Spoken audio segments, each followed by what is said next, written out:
Welcome back to Girls Only Sports, the Playbook. This is the weekly show where we run down all and everything in women's sports. I am Candace Allen here with Kay Williams. Back again. We do everything around here. So follow us.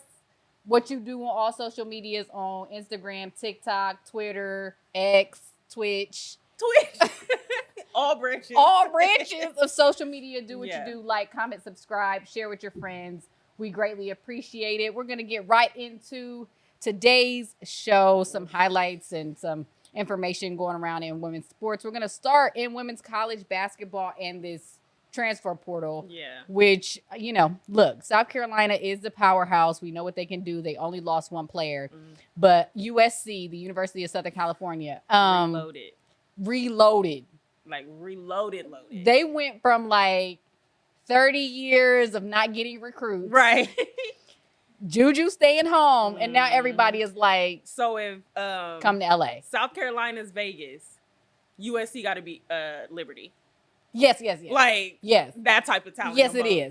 Okay. That's what that is. Got you. So Stanford's Kiki Iriafen, who look, we questioned the last show, like, how do you transfer out of Stanford? But we knew after Coach Vanderveer retired, things were going to change. Right. So Kiki is headed to USC. That's what we wanted. We wanted to see that one too. We did. And then Oregon State, who had like 85% of their roster entered the transfer portal just due to the Pac-12, their demise and realignment. We can talk about that all day till we blue in the face of how it's kind of disrupted all of sports. But Oregon State's Talia von Oelhoffen, she is headed to USC as well. Powerhouse super team in collegiate basketball. I like it. Yeah. I like it because it's giving a lot of little competition about to be happening. Right.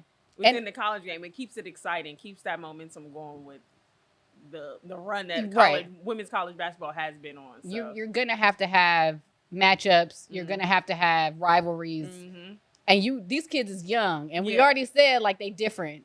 You know, they don't different. They don't drink Pedialyte. No. They wasn't on that. No. They grown women. For real. But I need South Carolina and Southern California to get on a schedule. Like, there needs to be a classic, a ESPN thing. Oh yeah. The next 2 or 3 years, they got to play each other even before the NCAA tournament. Right, because I was gonna say, and like you said, their rosters are young, so it's a couple years worth of seeing those matchups. Right, so. And they'll only just build the sport, but not to leave out our team city. Yes, we are based in Columbus, Ohio, so we got to rep the Buckeyes. Ohio State signed the number 2 prospect in the 2024 class, Jelani Cambridge, a guard out of Nashville. She's the highest ranking prospect to ever sign with OSU. And we bring back Chance Gray, who played 2 years at Oregon. She's out of Winton Woods. Ohio native, is back at home. So it looks like Cody is like, Cody was like, we got to retool too. Assemble the Avengers over here in Ohio, because she was like, Juju about to be out here. Right. I need some. She's like, JC gone. Yeah. I need some hitters with me. That's what that is. Yeah, that's exactly what that is. And Ohio State, even before, they weren't nothing to play with. Right.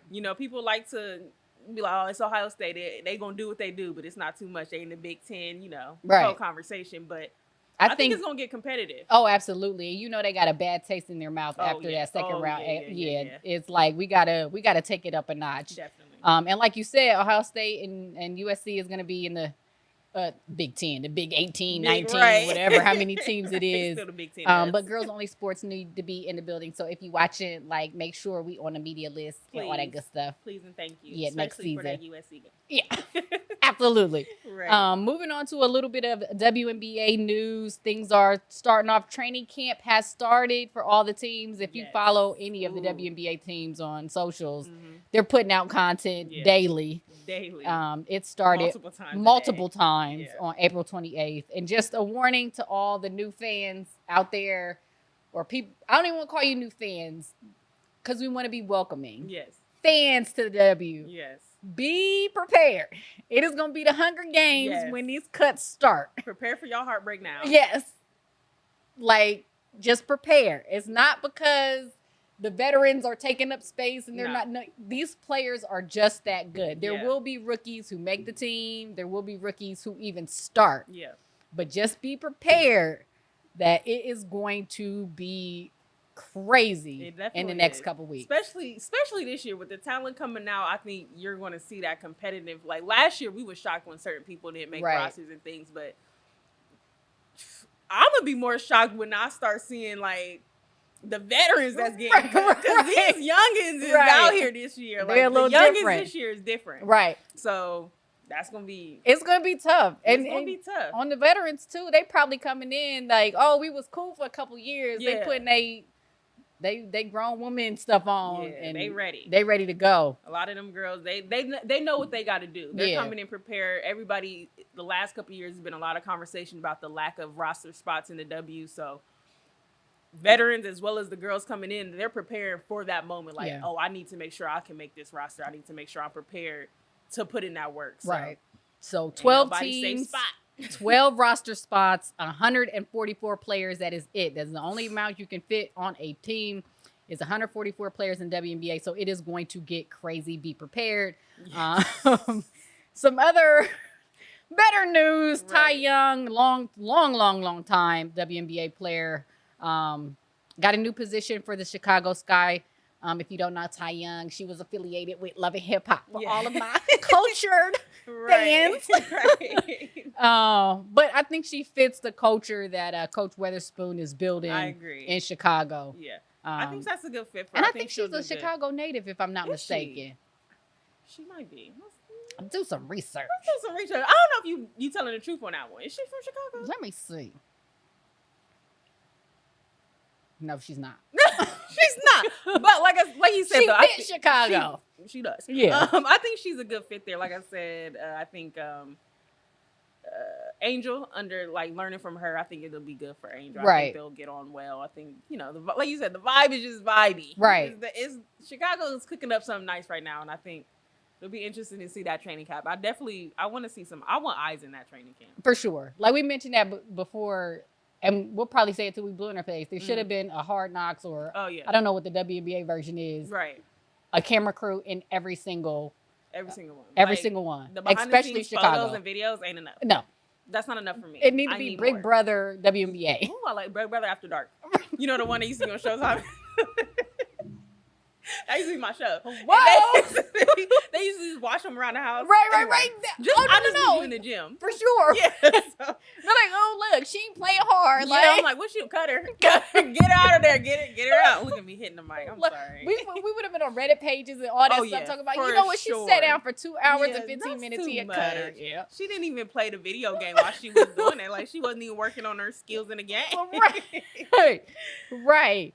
And to follow along the same lines, Epiphany Prince, who once scored 113 points in a high school game. I do know that. Yes. Longtime WNBA player. She retired, and I wanted to highlight her a little bit just because she was hired on as the New York Liberty's Director of Player and Community Engagement Director. That's the road. That's the pipeline that you want. A longtime WNBA player now investing or reinvesting back into the league and the teams. Right.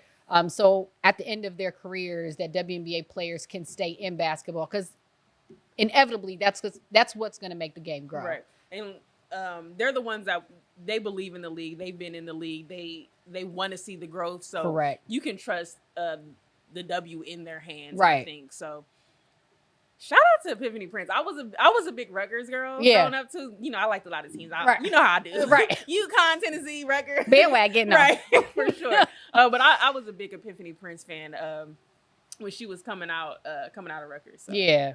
Shout out to her. Shout out to her. She had a great career. She did. Yeah. She did. But making space. But like you said, she's just one of those players who knows the ins and outs. She's been on the bottom floor with the league. Right. So she gets it. The last thing about the W, the Rebel jerseys got released. Mm-hmm. Now, before I get into this real quick, I'm going to need the WNBA teams to stick with a jersey for at least 5 years. Keep a thing. Yeah, like I thought the Aces even had it because you won 2 championships with it. Yeah. But we knew with the Raiders they were going to put in that silver. Yeah, but let's just be our own thing. But look, we can't keep rotating jerseys in and out every 2 years. I ain't gonna keep buying them. No. I tell you, I ain't. We just gonna rock an old version of the jersey. Yes, we is. But the Rebel jerseys got released, and we'll show them a couple of. You said you like the. I was say the Lakers. I like the Sparks. I think they're my favorite. Yeah. I'm an OG Sparks girl, so I think it was like a little. I was like, oh, this is cute. Had a little splash of that. Yeah, it was cute. I liked it. I liked Chicago's. I mean, they went real different. They did. You know what I mean? Theirs was real off the beaten path. Sky blue. Yeah. I didn't mind it though. It was off the beaten path. Like new life, right? Yeah, we living in the clouds now. Yeah. Mm-hmm. I hear that, and of course, the rookies making sure their names are called. Angel Reese and Caitlyn Clark's jerseys sold out. Yeah. And I can bet when the season starts, a lot more jerseys are sold out as well. And it's also like an asterisk on that, not on that point, but on jerseys. You have to understand, or people have to understand, a lot of these jerseys were never made available. Yeah.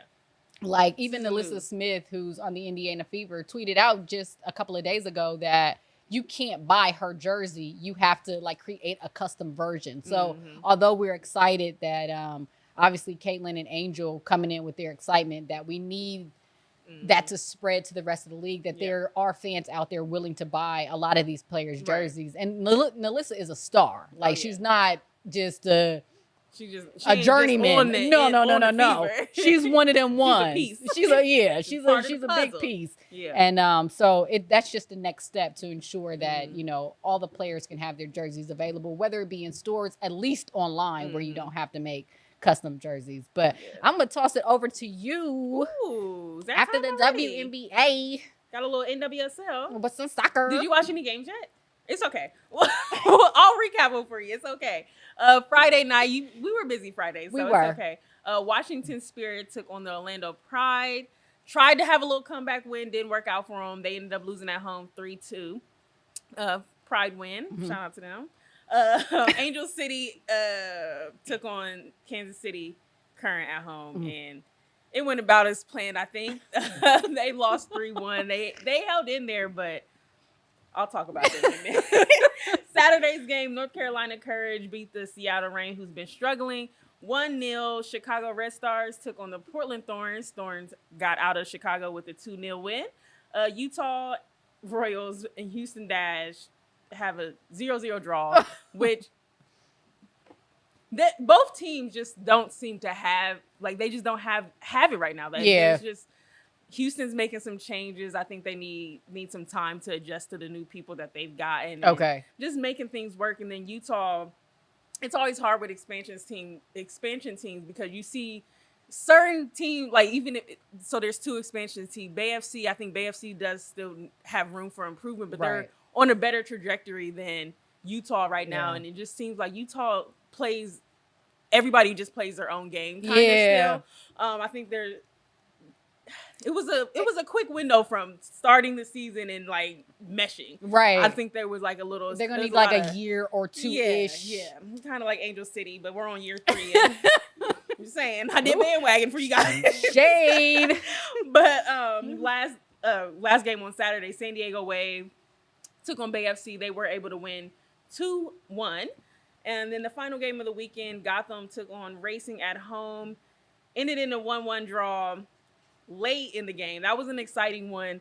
Rose Lavelle, Ohio girl, Cincinnati, got the game tying goal late in was it stoppage time? I don't think it was. Maybe right before stoppage time. It was good to see her back though. She's coming back from injury. Huge fan of Rosie. Oh, of course. Love Rose. Ohio, stand up. Right. It was good to see her back, and Rose doing Rose things. She's so good on the ball, just making moves. Good to have her back. Yeah, and it was good. That was a good ending game. Good game to end the weekend with too, especially like all the excitement happening at the end of the game where you're kind of like, should I turn this off because it's not right. But then the youngins in Racing, that goal, that was beautiful. They doing something different. That was some good build up play from Racing. But Racing's like they keep tying, they keep conceding late, and I don't know, Racing. They got some things they need to do. With a couple of teams I really wanted to touch on. Orlando, Barbara Banda she's here. Yeah. She came off the bench for her first game last week, but then she started this week for the first time for Orlando, got a goal and an assist in her first start. I think she's going to be a difference maker, especially on the goal scoring side for Orlando. I think, I won't lie, my bias might be coming out here because I'm an Orlando OG girl. Okay. But I don't think Orlando's a team to sleep on this year. I think they definitely have some threats. They can get it in this league. It's going to come down to goal differential. I think they need to really hone in on the defensive aspect, not letting so many goals in, stop conceding goals. Like that goal difference in a league like this is going to be crucial towards the end of the season when it comes to winning the Shield. And I think that's something that if they can get that together, because they got some stars on it. Now, real quick, I'm a slide in a question. Break down goal differential in the season for us. So in goal differential is like basically how many goals have you made. So right now, I'll just say Kansas City Current, for example, because I know theirs. They've gotten 20 goals this season. Okay. But they've let in 11 goals. Okay. So in the end, the difference is 9. So the point differential is 9. So if you have the same exact record at the end of the season, whoever has the less goals, it's like a tiebreaker. Yeah, it's the tie-breaking decision. But since I brought them up, I'll go ahead and talk about Kansas City Current, who. Here's the thing about Kansas City. Owned by the Mahomes. Yes. Kansas City Current, I don't even think are playing at the best football or soccer.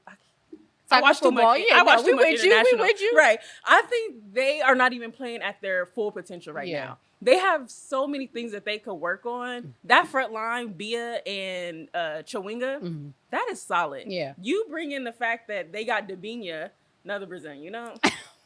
In case y'all didn't know. Baby Brazil here. They got her back from injury. So she's been injured since game 1. Yeah. They got her back, and it was immediate impact. You could see the difference she makes on the court, on the field. Too many crossovers. Right. Game changer. Yeah, you can see the difference that she makes. It's so, like I said, I just don't even think they're playing to their full potential. I think, again, back to the goal differential, they've got 20 goals on the season, but they've also let in 11. They have not had a single clean sheet this whole year. Okay. I think that's going to be the key piece of them, unless they just keep cruising like they are. Right. And I mean, nobody, if you score more than anybody else. And I'm like, if nobody can catch them, I think that's like, but it's still early in the season. Yeah. Teams are going to hit their stride. They're going to start gaining momentum. They're not going to keep winning every game. Yeah. It's just, could they? They possibly could. They look like they could, but is it realistic? No. So that's going to be a big thing for them if they can get that together. As far as like, I think it just comes down to like they're so fast and they're so quick that they get ahead, but then if they get a turnover, the transition is not catching up. You just kind of rely on that. Yeah. So I think if they can be dangerous if they're able to get all that together. Like I said, Dabinha's back and they're solid. Kansas City's scary. They're scary. And Angel City, who they played, I think they've had the same struggle for the past three years that they've been a team, closing out games. Yeah. They had a 1-0 advantage going into halftime. I believe is going into halftime. I think because Kansas City scored late. Then you even if you leave with a tie, but then you could have closed out the game in a tie. Right. In the 90th minute, you concede 2 goals. So I think, I don't know. What is it? With Angel I mean, City. You said 3 years. 3 years. What is it? What's not clicking? I don't know what's not clicking for them too, because it's not like they'd have too much movement within the team. They've had some pretty key players that's been there for all 3 years, if not more often 2 seasons. But I don't know. I bandwagon. I'm not gonna lie. I bandwagon Angel City. I'm a Kristen Press girly. I'm a Cindy LaRue girly. Like, what are y'all doing? Right. I think it's gonna come down make to the bandwagon worth it. Yeah, make my bandwagon worth it. I think Kristen Press is coming back soon. I'm seeing like a lot of on-field action from her, so I'm gonna hold out hope there. But I do think Angel City needs to. They look good on set pieces, on corners and things like that. I think they really just need to capitalize on their opportunity. Right. They need to put some goals in. I don't think they've got more than two goals in a game this year, maybe 3. Wow. So I think that's something they definitely need to work on, but it's still early. Working out the kinks. I'm gonna have some faith. Last team I did want to touch on was Portland, 2-game win streak last week. I was excited for that. They played Chicago in Chicago, so I was excited to see how they came off of their first like really big win last week versus Houston. They won 4-1 over Houston at home. So I was curious after the change they got put in the interim coach and things like that, moved the current coach to technical director. I was excited to see if they kept the momentum from last week into the next game, and they definitely did. They were able to get out of there with a 2-0 win, and I think it's huge, especially for the simple fact Sophia Smith got a brace. That's one player y'all don't want to let Sophia start cooking. Don't right. Y'all can't let her do that. Right. You can't let Sophia Smith start. She's leading the league in goals right now. She's got 5 on the season. She's got 3 in the last 2 games. Wow. So she's not one y'all want to let loose. Right. But Portland's never a team I counted out, even when they were struggling to start the season. You never worry too much about them. But yeah, I was excited to see how they did against a team like Chicago, just for the simple fact Chicago early on this season they've looked pretty good. They switched up their tactics before this game, and I think that's where Chicago, the lack of competitiveness in the game came, because Chicago, I don't know what it is. Chicago, Mallory Swanson needs to be your focus in Chicago. Like, she needs to be the one making the run. She needs to be the one getting the ball in the back of the net.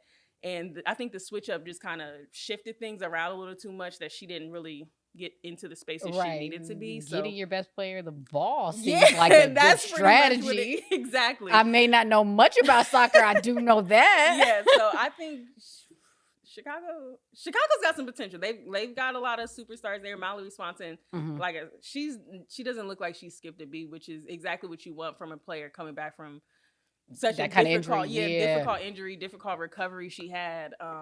So I'm very proud, very happy to see her back out there. She looks very confident. That's good. That's good to see. But that's really all I wanted to touch on this week. You got to give me some games you got to give some games and some girls only sports games to watch. Yeah. Yeah. Okay. All right. Yeah. So I'm gonna learn. I know the players that you're talking about. Yeah. You got to pick a team too. That's right. Yeah. That's right. I'm gonna bias and say you should pick Orlando or Angel City. I feel like you're gonna. I don't know. You kind of shaded Angel City. I'm a low key bandwagon too. Like, I feel like you're gonna like Angel City. Attach me to a champion. Right. I got some on my shirt. Like, I would say New York was the most recent don't champion, she own but they Angel struggled. City? Or her daughter? Her husband is like a part owner. In oh, it. okay. Yeah, and we won't go into we that. won't go.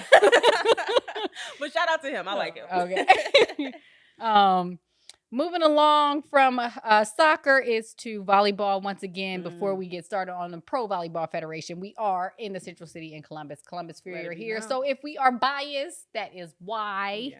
We won't have shame about it. No, we won't. Not now. I mean, that's where we are. We're in Columbus, and the Columbus Fury are on a 3-game winning streak. Matter of fact, I think it was a game ago they defeated the number 1 team, the Atlanta Vibe, and they are in playoff contention. It was looking a little shaky. It was a little shaky. They're one game away, or 1 game out of 4th place for the playoffs, and that's coming up real soon. They have 5 games left on the season.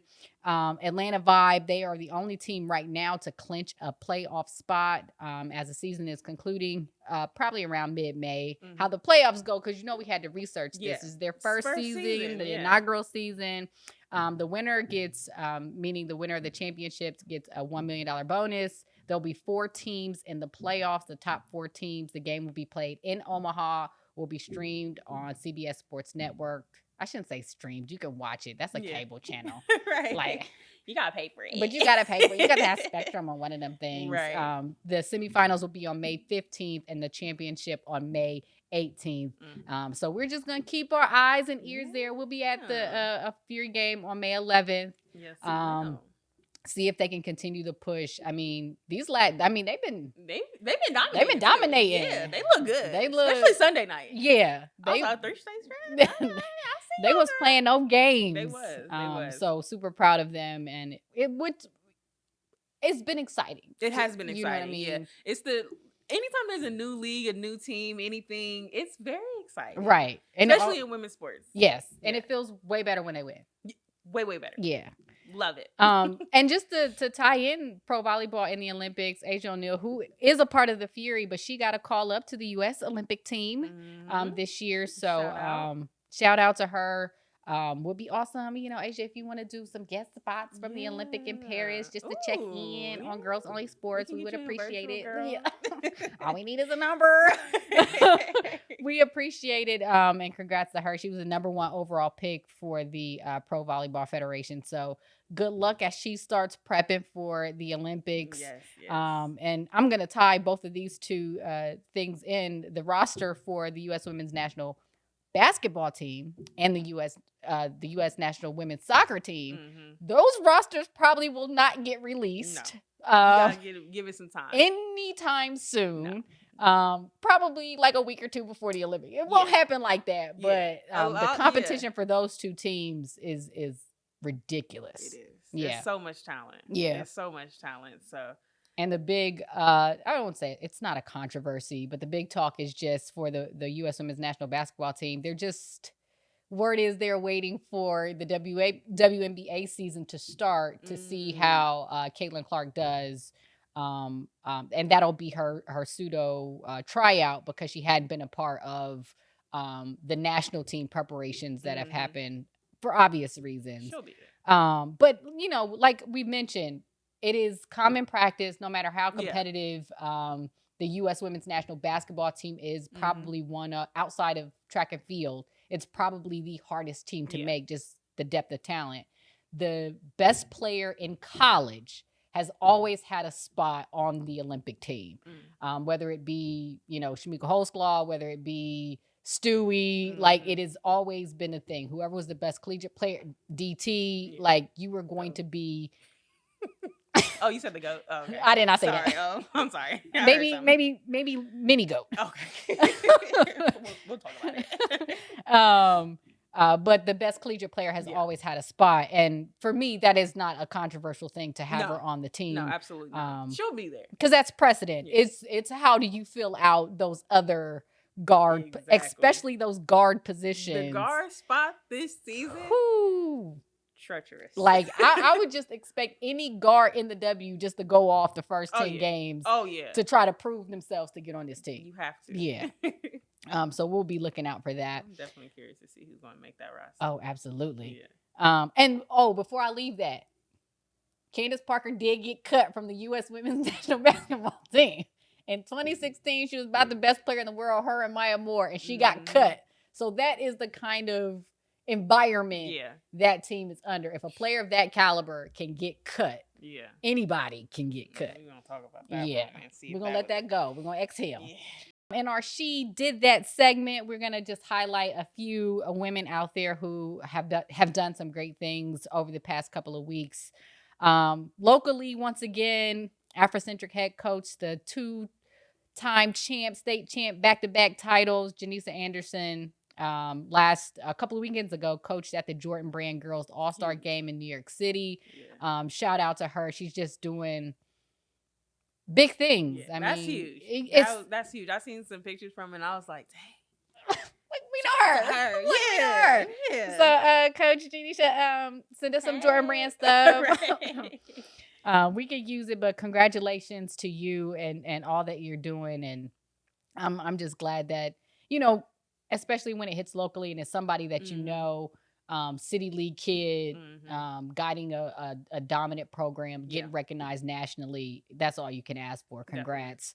I wanted to highlight Kelsey Plum as well. She started her dog camp. It's been around for, I think, the past 2 seasons. It's basically a weekend thing that she's put together for collegiate players and players coming out headed to the WNBA, where she just preps them of what they can expect, training, nutrition, how to break down plays, all of it. And I think once again, that's just the next evolution to get the league to where it needs to be, that the transition between collegiate and professional isn't as harsh. Right. Because we had horror stories, we've had good stories. Yeah. So, and all those players looked like they had a good time.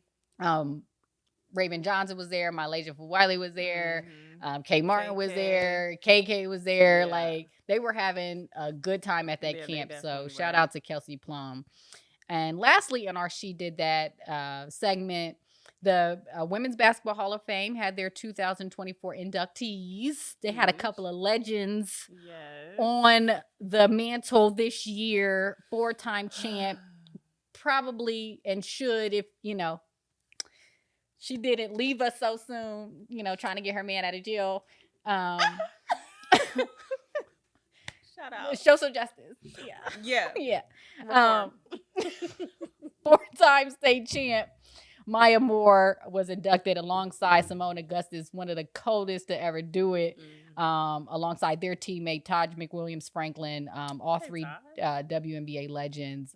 In that class as well was Rita Gail Easterling, who played in the Women's Professional Basketball League. Like, they have like, this is a this is history. Trailblazers. Like, yeah. Coach Sue Phillips, Ronnie Scowell, and then the first women NBA referee, Violet Palmer, all got nominated. I also wanted to just highlight the Afghan Resettlement Program. They were honored as a basketball team there for the Love of the Game Award. And then lastly, Cheney State University is the only HBCU team that made it to the Final Four in history in the NCAA. They were finally recognized. And one of the poignant things I saw about them is, like, one of their speakers and players spoke about it. They weren't even on, it was the very first NCAA tournament, and they didn't include Cheney State on the jersey. They just had 3 teams. Oh, yeah, no, I seen that. Like, I did see, I seen that too. Mind blown. And it's like, so, it's it's good for them to get that recognition, definitely. Congrats to them. And that team was coached by the legendary C. Vivian Stringer. Yeah. And for our last segment, we get into a bit X's and O's. It's just a couple of topics we get into just a bit more in depth. And 2 people that fit this segment is Jenny Hermoso and Asia Wilson. Both made the Times 100 most influential list, but not without added commentary. Yes. That's how I'll put that. Right. Yeah. I think we'll just start with it, right? My thing about it is, very happy to see both of them on that list, but when it comes to Jenny Hermoso, does she make the list if the controversy does not happen? Right. That's what I hate. Right. Because the whole Spain team deserves the recognition for what they were able to do, overcome already. There was already so much going on within their federation before they won. Right. Before the controversy that break down the controversy a little bit. Well, if I must. Yeah. We gotta know. After Spain wins 2023 World Cup in amazing fashion. Right. It was great for them to win. You win this, one of the, if not the biggest awards the biggest. Yeah, in soccer. Right. Only for it to be tainted when they go up for this medal ceremony. Jenny Hermoso gets her medal. Federation president grabs her, gives her unwanted kiss. He says it was consensual. Right. When did you ask? When did you I'm ask? confused. But like, sir. So that's basically it. Then it's a whole thing where they're saying, they're trying to force her to make a statement that this didn't really happen the way it looks, and the whole world saw it. Like, they're on the biggest stage, and the moment went away from the fact that Spain, who had how many players? 18 players that had withdrew from the national team right before the Olympics. Right. Most of them went back. Some of them went back. But just like I said, there's so much controversy already surrounding the team, and for them to be able to not have their key players, you're missing Mapi Leon, which is arguably for me one of the best defenders right now. She's hurt, but one of the best defenders on your national team, right, said, I'm not playing under these conditions anymore. Right. And they're still able to win. Right. A World Cup over all these nations that you see the growth in is just, that should be the moment. That should be the time's most influential. Exactly. That should be the story. You won an award, but I'm going to congratulate you because you had to go through all these trials. You had to fight for your federation for other reasons. Right. You know, so it's always the fight. Always the fight. It's like a bittersweet type of. That's exactly what it is. It's bittersweet type of feeling. It's bittersweet, but very happy for her to get the recognition she deserves. Barcelona legend, for sure. Spain legend. I think the most goals for the Spain's women's national team. But yeah, just it's good to see her on there. It's good to see, especially like the international women in soccer getting recognition where. You know, we know the familiar faces, especially here in America. Especially with the U.S. women's national team. You know the U.S. women national players. You know the Megan Rapinos. You know Hopes. You know the big names. Right. But unless you watch international soccer, you don't really know Jenny Hermoso. You know what I mean? She's not a big name. She's not an Alexia Putellas. That's a household name. And now we know her because she made the time. But let's make it. Yeah. She made it because she is a World Cup champion. Exactly. Yeah. Superstar. Yeah. But she's not the only one with a little controversy for making her. Not even I don't want to say Asian controversy. It wasn't controversy because it's conversation. Yeah, it's conversation starting. Like Asia, I don't want to make it seem like she is going without or she's being. Oh yeah. Or I don't want to victimize the situation. Like. People know what it is when we bring Asia Wilson's name up. Yeah. And it's essentially bittersweet as fans. Yeah. She looked like she had a great time. Like, she's not worried about She's not worried about a thing. She on a Colbert show. She on the stage Asia's with Usher. Like, she living her best life. She at the All-Star game. Like, she but on Good just Morning know America. She done heard it. She done heard it all. And come May 15th. Right. It's all go. Yeah. It's all go. She's playing no games. Yeah. But I guess as a fan, the bittersweet feeling is kind of similar, not in sense that she makes the list, but it's like, okay, finally. Yeah. Here's the WNBA's best player making a Times 100 list. Tom Brady writes her write-up in the article. But like at the exact same time, the conversation or some conversations are about whether or not she's marketable. Yeah. And in women's basketball spaces, most of us know what that means. Yeah. And it just kind of, as a fan, as a watcher now, as a, commentator, analyst, what we do watching sports, it's just like, why can't she just live in this moment? Yeah. You know what I mean? Yeah. And that was kind of brought up because, Nike obviously making big moves. But at the same time, she's been a Nike athlete for a number of years. And the thing about it was the signature shoe and her lack thereof. And for some reason, the conversation just shifted to she's not marketable, which is wild to me. And that's why...